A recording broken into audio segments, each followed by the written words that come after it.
hadapan Allah, penjual es teh keliling bisa jadi lebih mulia ketimbang orang yang menyampaikan ayat di panggung dakwah tapi keblinger. Refleks itu terbangun dari kebiasaan. Kalau kita jatuh terus refleks ngucapnya Allahu Akbar, yaitu tandanya udah jadi kebiasaan dia ngucap begitu. Tapi kalau jatuh terus refleksnya ngucap alat kelamin atau kebun binatang, ya itulah kebiasaan dia sehari-hari ngucap begitu. Jadi kalau refleksnya ngucap gablak sama unyang-unyangin pala bini di depan orang banyak, artinya kebiasaan sehari-harinya juga ya nggak jauh-jauh begitu juga. Karena ya teko cuma ngeluarin isi teko nggak sih? Kalau dalamnya air comberan ya nggak mungkin yang keluar malah air zam-zam, Pak. Pasti air comberan juga yang kotor dan bau. Jadi kalau mulut keluarnya gablak, terus makian, umpatan, ya itu gambaran isi kepalanya. Gus, kalau guyon itu ketawanya barengan ya. Tapi kalau sampean ketawa sendiri, terus yang diajak bercandanya nggak ikutan ketawa, namanya ngetawain, bukan bercanda. Itu ngebully hitungannya. Diketawain berjamaah pula. Yang pada ketawa juga sakit sih gua rasa. Sampean asik Gus, asik sendiri. Enteng amat tuh mulut permaluin orang di depan umum. Kalau ada asatid yang dakwahnya tuh ngeluarin kata-kata kasar, terus ngelesnya kalau ditegur, kamu ngajinya kurang jauh. Bukan kita jamaahnya yang kurang jauh, tapi sampean Gus yang kejauhan.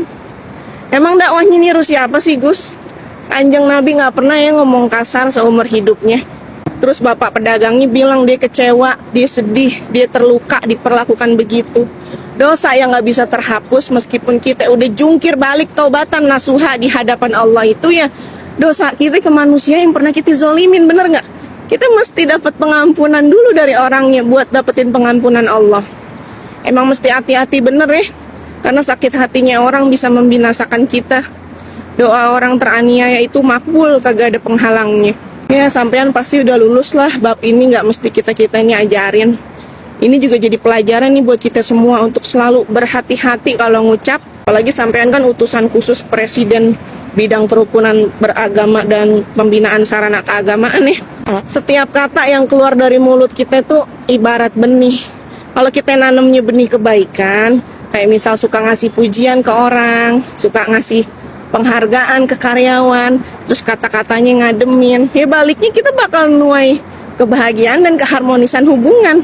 Dan sebaliknya kalau yang kita tabur nih benihnya umpatan, cacian, kutukan, ya kita sama bakal nuai kebencian, permusuhan atau penyesalan. Dan setiap kali kita tergoda buat mengumpat, ingat baik-baik nasihat Nabi. Barang siapa beriman kepada Allah dan hari akhir, maka berkatalah yang baik. Dan kalau nggak bisa, ya diam. Gus.